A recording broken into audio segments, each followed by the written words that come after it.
Good evening and welcome to California Today. I'm Daniel Hall sitting in for Lang Jiang. Here's a preview of some of the stories we've got ready for you today.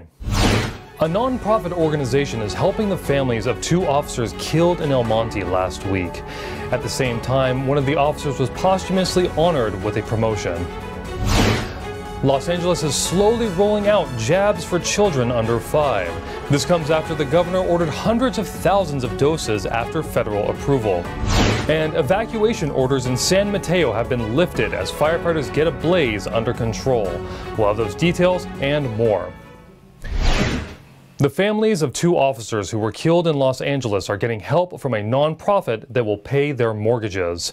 At the same time, one of the officers has been posthumously promoted to sergeant. NTD's Eileen Ng reports. One of the slain El Monte officers, Corporal Michael Paredes, has been promoted posthumously to sergeant. In the Wednesday announcement, the police department said Michael Paredes was on duty in the capacity of acting sergeant when he was struck by gunfire and killed in the line of duty. To honor his sacrifice, the El Monte Police Department saw fit he be promoted to the rank he last served us. Earlier this week, a nonprofit called the Tunnel to Towers Foundation offered to pay in full the mortgages of the two slain El Monte police officers. In a statement, its CEO said, "These two men were answering a call for help when they were gunned down by a criminal out on parole, a criminal who should have been in custody but was set loose to terrorize the city. This senseless and tragic loss has torn apart two families and the entire El Monte community, and it could have been avoided." The organization pays off the mortgages for the families of law enforcement officers and firefighters who are killed in the line of duty with young children. Over the weekend, locals held a memorial and candlelight vigil to honor them, blaming the district attorney, George Gascon, for his leniency on criminals. At a conference on Tuesday, Gascon defended his policies, saying the suspect, Justin Flores, had no history of violence before killing the two officers. The history of the suspect, Mr. Flores, did not contain any evidence of violence. He was basically someone that had been drug addicted for many years. He had been arrested, mostly for drug-related offenses, and almost a decade ago, he was arrested and convicted for burglarizing his grandparents' home and stealing a TV. But Flores, who died by suicide, was known for being a gang member and was on probation. He also had a history of arrests. Gascon is facing a recall for his policies. Eileen Ng, NTD News, California. Los Angeles is beginning to offer COVID jabs to children under 5. This comes as the governor ordered hundreds of thousands of shots over the weekend. But some research suggests a different situation. A rollout is underway in LA County for COVID vaccines for children under 5 years old. Officials expect that vaccines will be available for children 5 and under at over 900 different locations once the rollout is complete. This comes after U.S. federal authorities approved vaccines from Moderna to Pfizer-BioNTech for children as young as 6 months old last weekend. Over the weekend, Governor Gavin Newsom pre-ordered 400,000 doses of both the Pfizer and Moderna COVID-19 vaccines. Some pharmacies in Southern California have already begun to vaccinate children, but wide-scale availability of the jab has been limited due to shipping issues. Health officials say COVID cases are higher than official numbers since many people rely on at-home testing. According to CDC provisional data, over the last 2 years, more than 1 million COVID-19 deaths were reported in the United States. Out of all those deaths, children under the age of 17 made up for just over 0.001% of the deaths. A recent study published in the New England Journal of Medicine revealed that vaccination increases the risk of COVID-19 infection. The study found infection without vaccination gives immunity. Summer has officially started, and so did fires. Evacuation orders have been lifted in one Bay Area city after a fire ignited on Tuesday. Here are the details. Firefighters are working to contain a wildfire burning in the Edgewood Park and Natural Preserve in San Mateo County. According to CAL FIRE, the fire, dubbed the Edgewood Fire, is now 20% contained. Evacuation orders have been downgraded to advisories, as most of the smoke is diminished. Firefighters responded to the fire at around 2:24 p.m. on Tuesday, when many parts of the Bay Area saw triple-digit temperatures. It burned mostly grass, brush, and oak. It's a typical fire. I mean, we had a lot of dry brush, really extreme dry weather, and the heat today, which is taking a toll on some of our employees. They're trying to fight this fire. Luckily, there's not a lot of fires going on in the state, so we had really good access to aircraft. They had 6 tankers and 3 helicopters. Overnight, they had 10 fire engines and 3 hand crews. Multiple agencies are working together to fight the fire. According to PG&E, thousands of homes are still without power as of Wednesday. Bill Cosby was once again found guilty of sexual assault. The civil trial awarded the plaintiff $500,000 for emotional damage. The case stems back to a meeting almost 50 years ago. Bill Cosby has been found liable for sexually assaulting a teenager at the Playboy Mansion in 1975.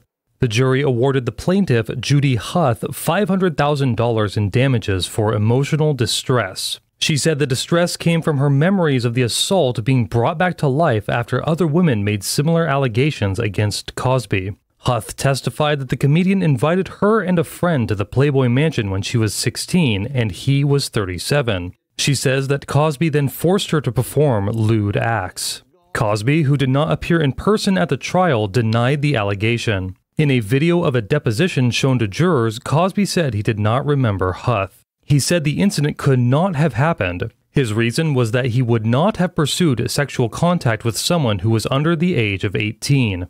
Cosby's attorney, Jennifer Bonjean, challenged Huth's account throughout the trial. When the lawsuit was filed in December 2014, Huth said the incident occurred in 1974 when she was 15. She told jurors she recently concluded that she had been mistaken about the year. She now believes it happened in 1975. Huth is now 64. The civil trial in California took place 11 months after Cosby was freed from prison. Cosby, now 84, was best known for his role in the 1980s television comedy series The Cosby Show. However, he is now more commonly known for sexual assault. His identity shifted after over 50 women accused him of sexual assault over nearly 5 decades. Daniel Hall, NTD News, California. New ordinances in Los Angeles bans people from assembling or disassembling bicycles in the public right-of-way. Supporters say it will reduce the number of bicycle thefts, while those in opposition said the ordinance is redundant. The Los Angeles City Council voted 9-3 in favor of a new law to ban bike assembling or disassembling in public right-of-way. Councilman Joe Buscaino said it would prevent bicycle chop shops where stolen bikes and parts are sold.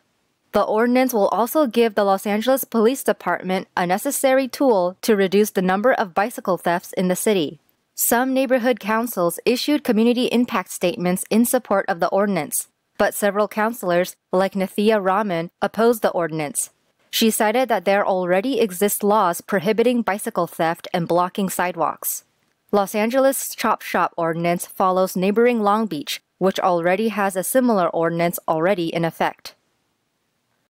Officials in San Diego are urging a judge to give the maximum penalty to a repeat offender. That comes after the felon, well known to local police, has been arrested 10 times over the past 2 years. Craig Bloss, a 32-year-old, was arrested again in the city of Escondido. He was in possession of fentanyl pills, fentanyl powder, a loaded magazine, and drug paraphernalia. Since 2020, Bloss has been repeatedly arrested, paroled, and released. Supervisor Jim Desmond is blaming the state's criminal reform laws for the offender's criminal record. He says that laws have become too soft and lack of consequences for criminals. Critics have targeted Proposition 47, which reduced many felonies to misdemeanors. Desmond compared the offender's record to that of the suspect who killed 2 police officers in El Monte just this past month. He stressed that his number one concern is to keep the city of Escondido and the surrounding communities safe. In a letter to Judge James Simmons, Desmond states that Bloss is a danger to the city with apparent intent to cause harm to society. He says that Mr. Bloss is no stranger to the law, and his prior arrests were for possession of an assault rifle, a shotgun, and multiple drug charges. Desmond is urging the judge to issue the maximum sentence and will be meeting with officials to figure out ways to fix the loophole in the system. David Lamb, NCD News, California. We're going to take a short break, but here's a look at all the important stories we've got ready for you when we come back. Extreme weather has visited the state recently. The Southern California coast saw a thunderstorm in the early hours of Wednesday that added slight relief to the scorching heat wave that rolled throughout the state. Speaking of heat, the housing market is finally showing signs of wanting to cool down. But it's only a start as the Fed signs that investment rates may continue going up. And one city is not happy with water restrictions enacted by the state. They say they prepared for drought with their own investment, something the rest of the state hasn't properly kept up with. That and more on California Today.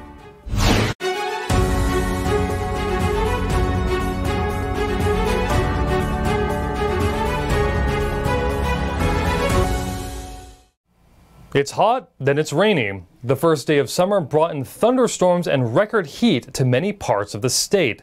Let's see what Mother Nature had in store. Roaring booms of thunder and streaks of light cut across the Southern California sky in the early morning hours on Wednesday. Residents who were awake before sunrise captured the wild weather on video. Some of the hardest hit areas were the high desert, the San Gabriel Valley, and the foothill areas. One person wrote on Twitter, "The first hit of thunder caught me off guard. It sounded like a nuke. My whole building was shaking." The National Weather Service said the threat of dry lightning is low, meaning there is a low chance of wildfires breaking out as a result. But the first monsoonal activity of the summer is expected to pass by the weekend, making way for something Southern Californians are more familiar with: dry heat. And dry heat was exactly what Northern Californians experienced a day earlier. Almost 35 million people were under heat advisories on Tuesday as a heat wave pushed temperatures into the triple digits. According to the National Weather Service, Sacramento recorded a high of 106 degrees. Parts of the Central Valley reached 104 degrees. In the Bay Area, temperatures peaked at 102 in certain cities. Even San Francisco, known for its fog and cool weather, hit 90 degrees on Tuesday. Weather forecasters say dry lightning and thunderstorms are highly unlikely, but a weather shift will likely lead to a slight drop in temperatures over the weekend. Dry lightning is of concern in summer, as it can spark wildfires. The real estate market is finally starting to slow, but it's still as high as ever. One expert cited the Fed raising interest rates. So is it a good time to buy? Another real estate agent weighed on the issue. Home sales in Southern California dropped almost 15% in May, making it the worst slowdown since 2020. Real estate experts believe the cause was the rising interest rates for home loans. California Association of Realtors President Otto Katrina sees the housing market as more balanced now. Katrina said in a report, "What this tells us is that there's a slightly more supply, fewer and less intense bidding wars, and those who've experienced buyer's fatigue may now have a window of opportunity." According to the Federal Home Loan Mortgage Corporation, the fixed interest rate for a 30-year mortgage averaged 5.23% across the country in May. The average interest rate for a 15-year mortgage was 4.38%. They are expected to surge past 6% nationwide by the end of the year.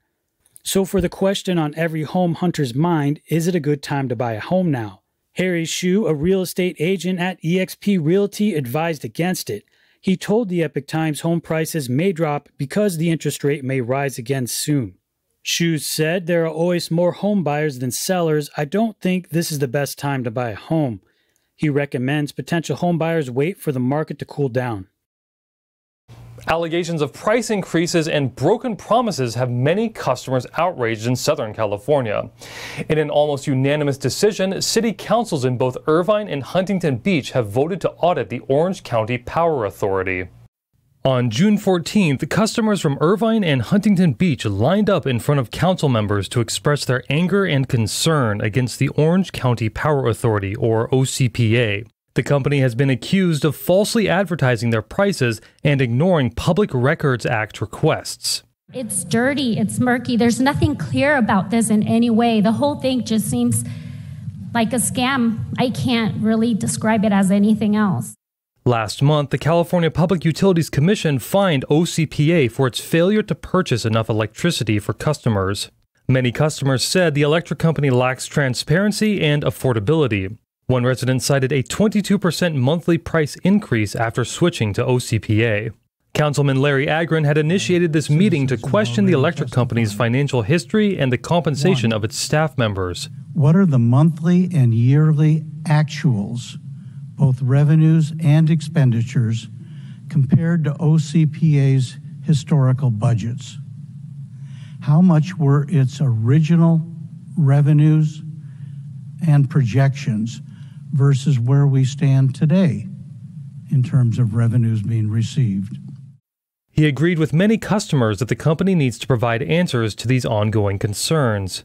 Agron previously expressed skepticism about the OCPA's operating model. The electric company began its service to commercial residents this past April and is scheduled to start servicing residential customers in October. A progress report meeting is scheduled for June 28th. Residents will receive updates from the city's ongoing investigation during that time. California has begun a mandatory limit on certain residents' water usage this month. As the ongoing drought continues throughout the state, over 100,000 residents will be affected. But one Southern California water district says that it shouldn't be affected by the rules. Here's why. California mandated limited water use on June 10th. In Orange County, the Mesa Water District is also required to follow those mandates. But some water officials say they shouldn't have to. According to the district's website, Mesa Water has an abundant supply of water. This comes from investing in water sources and infrastructure. In partnership with the Orange County Water District, Mesa Water also takes part in refilling the Orange County groundwater basin and the groundwater replenishment system. Steve Sheldon, president of the OC Water District, said Mesa has a different water supply situation than others and shouldn't have to be subject to the same rules. He instead blamed the state for what he said was a confluence of mismanagement of its water.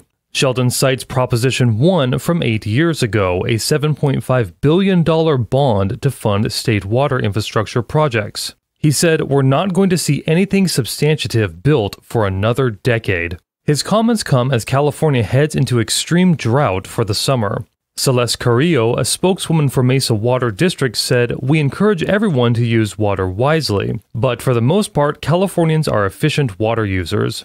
The emergency declaration went into effect in response to Governor Gavin Newsom's executive order signed on March 28th and will remain in effect for 1 year. Now to NTD's Thomas Christian for your sports update.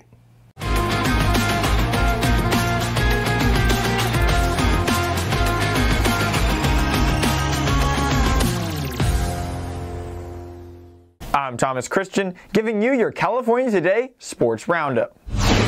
LeBron James seems to keep finding ways into the headlines this NBA offseason. This time, it's with Japanese tennis player Naomi Osaka.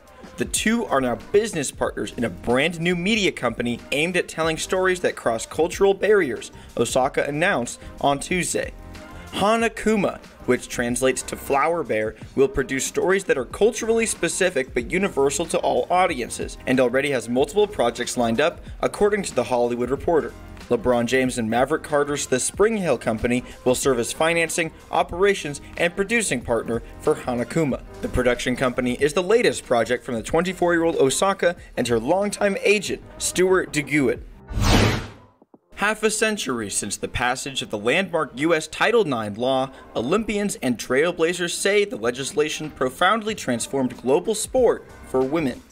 The law passed on June 23, 1972, and requires U.S. education programs that receive federal funding to provide equal opportunities for participation, including for all sports. Girls' high school sports participation has increased by more than 1,000% since, according to the National Center for Education Statistics. Collegiate sport participation jumped more than 500%, according to the Women's Sports Foundation. What followed was an explosion in women's Olympic participation. Female participation in Team USA's Summer Olympic rosters jumped 310% since Title IX, while their Winter Games roster saw a 300% boost. The number of female events at the Summer Games doubled from 43 in 1972 to 86 in 1992, according to the USOPC, with the Winter Games seeing an increase from 12 events to 23 for women in the same time period. Women accounted for nearly half the athletes at the 2022 Tokyo Olympics, 48.7%, an increase from 45% at the Rio Summer Games, according to the WSF. It projected a strong likelihood of equal female participation in 2024. We are just one day away from the 2022 NBA draft, and front offices around California and the NBA are preparing for an incoming draft class starting to take on a character of itself. Winning a coveted top 5 draft slot was the Sacramento Kings, being the only California team picking inside the top 25 spots. At the 4th overall selection, the Kings can expect to have their pick from the remainder of the class and hopefully take a player that can help them break their 16-year playoff drought. Draft standouts Jabari Smith, Chet Holmgren, and Paolo Banchero are all expected to go in the top 3, meaning Sacramento will have their first pick of the rest of the litter. Jaden Ivey has a lot of pre-draft buzz, as many are slating him as the 4th best player in this draft class.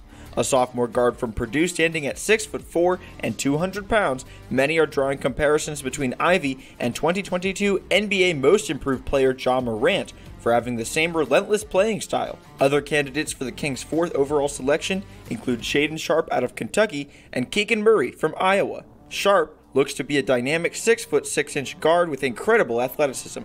However, he never played a game in college, choosing instead to go straight to the NBA draft. That means teams generally have no idea what Sharpe's game looks like against higher competition, with existing tape of Sharpe playing organized basketball, being in high school, and at youth summer camps at least a year ago.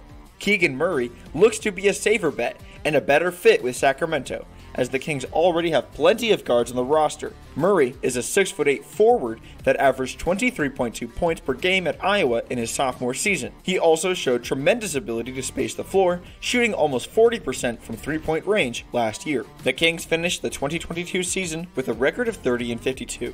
Whoever they take at 4th overall can hopefully help to add more in the win column next year. Thanks for tuning in to the California Today Sports Roundup. That's all we've got for you tonight. You can join us again on California Today every weekday at 8:30 p.m.